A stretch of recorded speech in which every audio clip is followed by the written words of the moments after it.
The third annual Million Mask March happened today in several cities around the world. The march started in the wake of Occupy Wall Street by the secretive hacking group Anonymous, whose motto, "We do not forget and we do not forgive." Here's a look at the march tonight in New York City, one of the many cities that demonstrated. Now, today's march is meant to bring attention to what Anonymous has described as everything evil and corrupt in our world. We've been covering the movement today all over the world. RT's Harry Fears in London. But first, Alexei Yarashevsky hit the streets of D.C.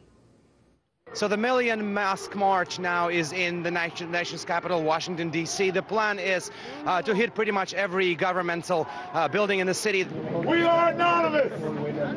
We do not forgive. It will start off at the White House. Then the plan is to walk to the Department of Justice, the FBI, and many other governmental bodies here. The people protesting here, they're pretty much protesting against all the wrongs in the world.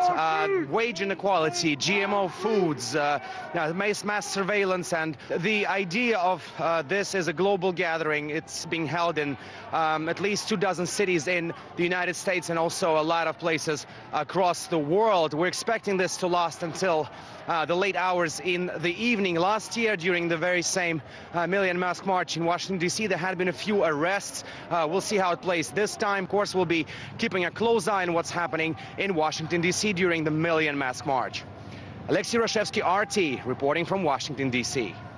One of the protesters partaking among the several hundred already here tonight is this gentleman, and you have, if I may, a very nice banner. It reads, or poster, "Your ignorance is their power," and you've been telling me that that is the kind of message that you feel you want to have heard today. I'm here to represent an oppressed nation.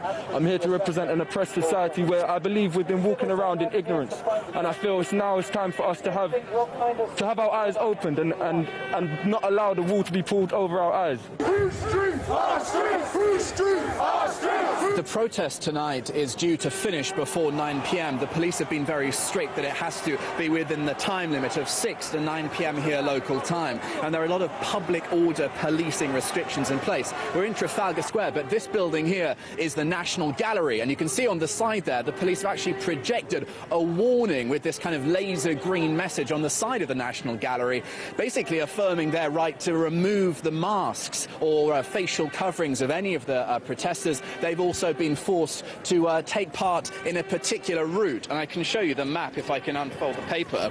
They must follow police officers along this specific route here in central London today towards Parliament, and they are not allowed to go beyond that permitted route. So you can see there are real restrictions in place, and this is really because last year police say that there was marked violence among the minority of protesters. Of course, there were several thousand last year, but there were 10 people arrested. So there's a fear from the police's perspective that something similar could happen tonight. We'll be here on the ground to see if there is.